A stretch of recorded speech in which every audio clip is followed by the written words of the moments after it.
लखनऊ में 99 मंत्री हैं साहब। लखनऊ जाओ तो देख के थूकना पड़ता है कि मंत्री जी पे तो नहीं गिर जाएगा।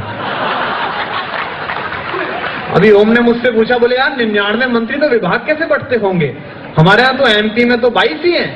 अरे मैंने कहा तुम नहीं, तुम तेज नहीं हो, अभी बैकवर्ड लोग हो, यूपी की तरह फास्ट फॉरवर्ड नहीं हो। बोले कैसे? मैंने कहा जैसे तुम्हारे यहाँ एक वन मंत्री होगा। बोले है। मैंने कहा हमारे यहाँ वन में 5 मंत्री हैं, एक बबूल मंत्री, एक कीकड़ मंत्री, एक झाड़ मंत्री, एक खरपतवार मंत्री, विभाग है। मैंने कहा एक तुम्हारे यहाँ खेल मंत्री है? बोले हाँ है। मैंने कहा हमारे यहाँ 2 मंत्री हैं, एक खेल मंत्री, एक कूद मंत्री। कूद मंत्री वो है जो दूसरी पार्टी से कूद कर आया है और कहीं भी कूद कर जा सकता है। लेकिन आप लोगों के बीच खड़े हैं, भारत प्रगति कर रहा है, आप लोगों को देख के अच्छा लगता है, आप भारत उदय के सपने हैं। मैं काफी फील गुड कर रहा हूं यहाँ पर खड़े होके। अभी मैं पिछले दिनों में यार ओम गए थे अमेरिका, न्यू जर्सी में कवि सम्मेलन था, तो एक मुझसे कहने लगा अमेरिकी डोमेस्टिक फ्लाइट में, बोले कितना लेट देश है, मैंने सुना आपके यहाँ शादी होने में 6 महीने लग जाते हैं, आज गोद भराई, आज मुंह दिखाई, आज सगाई, तब जाके आती है लुगाई। आपके यहाँ तो बड़ा लेट मामला है, हमारे यहाँ तो ईमेल से शादी कर लेते हैं। मैंने कहा बहुत प्रगति की, शुक्र है तुम्हारे यहाँ ईमेल से करते हैं, भैया हमारे यहाँ तो अभी भी फीमेल से ही करते हैं।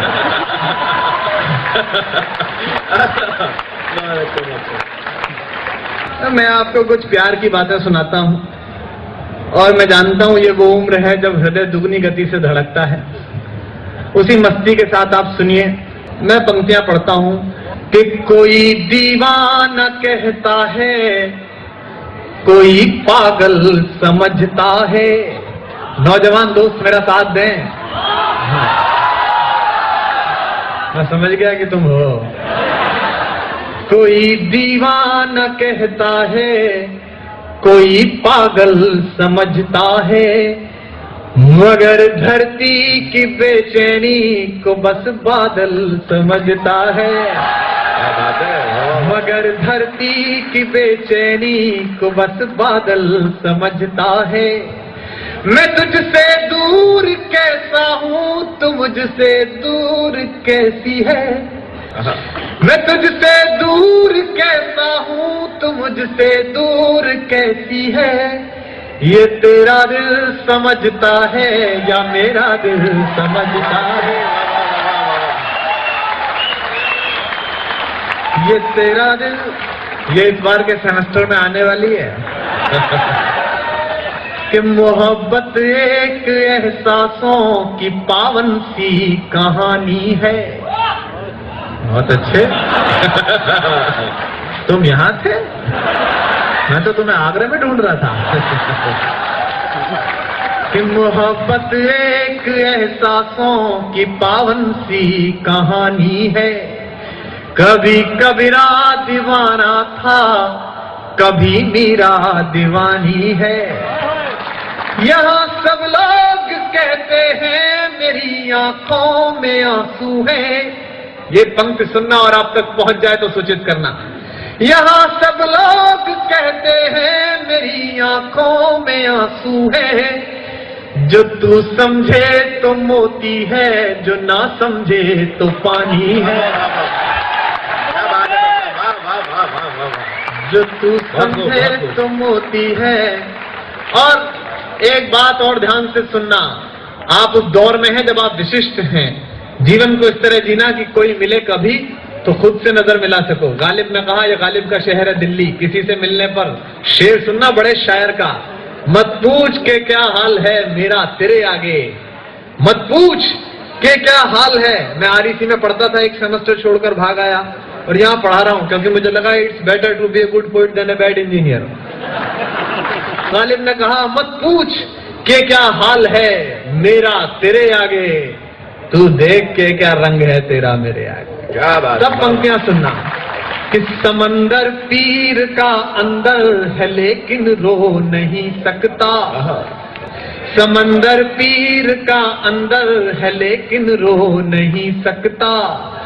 ये आंसू प्यार का मोती है, इसको खो नहीं सकता। क्या बात है। वाह वाह वाह वाह। ये आंसू प्यार का मोती है, इसको खो नहीं सकता। मेरी चाहत को दुल्हन तू बना लेना, मगर सुन ले और जो खुददार लोग हैं उनकी तालियां लहरती दिखाई दे। मेरी चाहत को अपना तू बना लेना, मगर सुन ले जो मेरा हो नहीं पाया वो तेरा हो नहीं पाया, जो मेरा हो नहीं पाया। और एक मुक्तक और सुनिए, इसके बाद मैं कविता पढ़ता हूं कि भ्रमर कोई कुमुदनी पर, मस्ती के साथ सुनना और मैं जो सुनाना चाह रहा हूं वहीं पहुंचना, वरना स्लिप हो सकती है बात। भ्रमर कोई कुमुदनी पर मचल बैठा तो हंगामा, हमारे दिल में कोई ख्वाब पल बैठा तो हंगामा। अभी तक डूब कर सुनते थे सब किस्सा मोहब्बत का, अभी तक डूब कर सुनते थे सब किस्सा मोहब्बत का। मैं किस्से को हकीकत में बदल बैठा तो हंगामा, मैं किस्से को हकीकत में बदल बैठा तो। एक प्यार की गीत सुनाता हूं। मावस की काली रातों में दिल का दरवाजा खुलता है। ये ऐसे जैसे मैं आपके बारे में बात कर रहा हूं, चाहे T5 में रहते हो चाहे बॉय हॉस्टल में रहते हो। मावस की काली रातों में दिल का दरवाजा खुलता है, जब दर्द की प्याली रातों में गम आंसू के संग घुलता है। जब पिछवाड़े के कमरे में हम निपट अकेले होते हैं, जब पिछवाड़े के कमरे में हम निपट अकेले होते हैं, अकेले होते हैं। जब घड़ियां टिक टिक चलती हैं सब सोते हैं हम रोते हैं, जब घड़ियां टिक टिक चलती हैं सब सोते हैं हम रोते हैं। जब बार बार दोहराने से सारी यादें चुक जाती हैं, जब ऊंच नीच समझाने में माथे की नस दुख जाती हैं। पंक्तियां सुनना और अगली दो पंक्तियों पर जितने भी लोग हों सबके हाथ खुलते हुए देखना चाहता हूं। जब ऊंच नीच समझाने में माथे की नस दुख जाती हैं, तब एक पगली लड़की के बिन, तब एक पगली लड़की के बिन जीना गद्दारी लगता है, और उस पगली लड़की के बिन मरना भी भारी लगता है। मावस की काली रातों में दिल का दरवाजा खुलता है, जब दर्द की काली रातों में। मैं अध्यापक का बेटा हूं, मेरे पिता विश्वविद्यालय में पढ़ाते थे, अब मैं पढ़ाता हूं पिछले 9 साल से। अध्यापक दोष दर्शन करता है, उसको हर समय लाल घेरा दिखाई देता है। वो मेरे यहाँ एक अंग्रेजी के टीचर थे, उनकी लड़की अपने प्रेमी के साथ चली गई, तो मैं शाम को सांत्वना प्रकट करने गया। मैंने कहा गुरुजी बड़ा दुख हुआ कि रेखा ने आपकी बात नहीं मानी और वो प्रेमी के साथ चली गई। तो गुरुजी बोले बेटा दुख इस बात का नहीं है, दुख इस बात का है कि 7 साल ग्रामर पढ़ाई, 3 पेज का लेटर छोड़ के गई है, उसमें 4 स्पेलिंग मिस्टेक उनकी चिंता है। सुनिएगा, जो अध्यापकीय परिवेश से जुड़े हुए लोग हों, शुद्ध कविता सुनिएगा।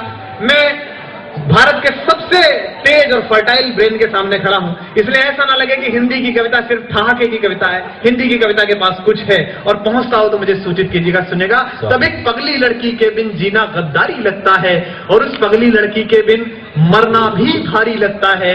जब पोथे खाली होते हैं, कविता पहुंचे तो सूचित करें। जब पोथे खाली होते हैं, जब हर्फ सवाली होते हैं, जब गजलें रास नहीं आती, अफसाने गाली होते हैं। जब बासी फीकी धूप समेटे दिन जल्दी ढल जाता है, दाद मिले, जल्दी ढल जाता है।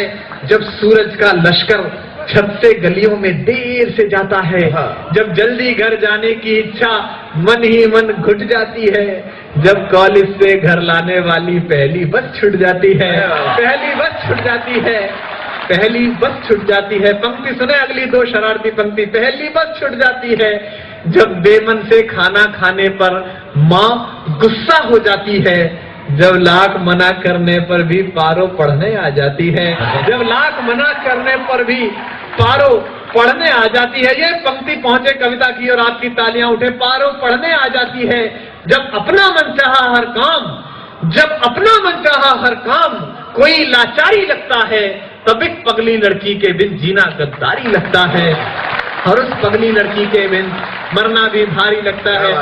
अगला वन कुंवारों को समर्पित है और कामयाब कुंवारों को समर्पित है।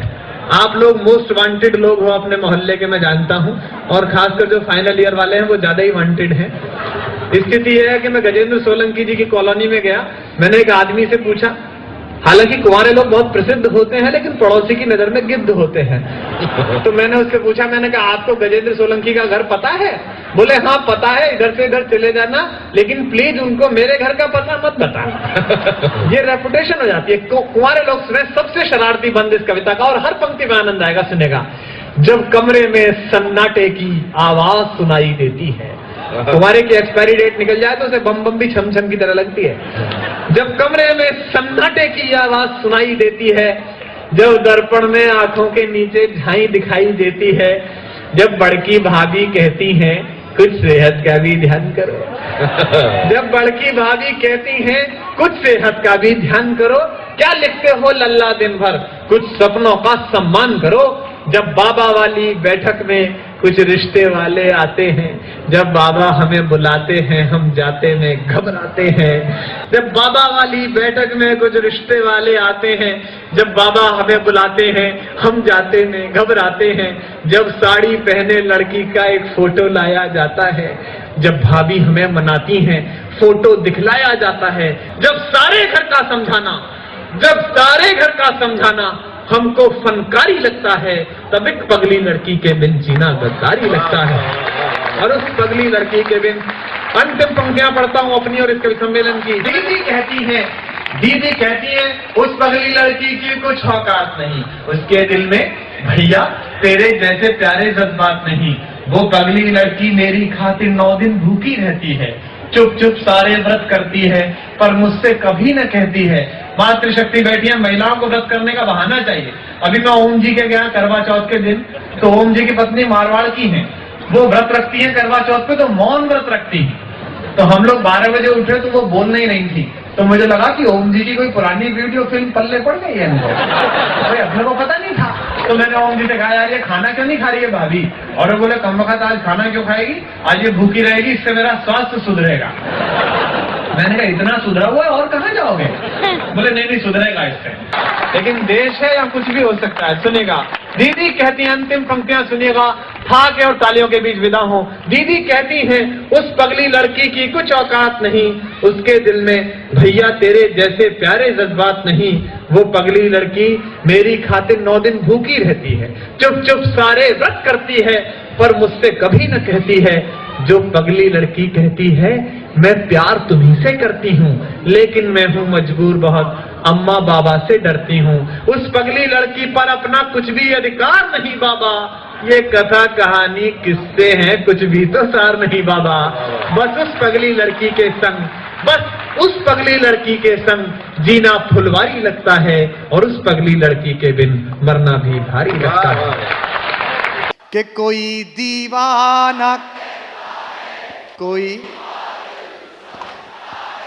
मगर धर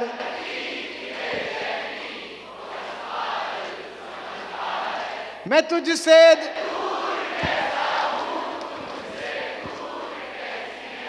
ये तेरा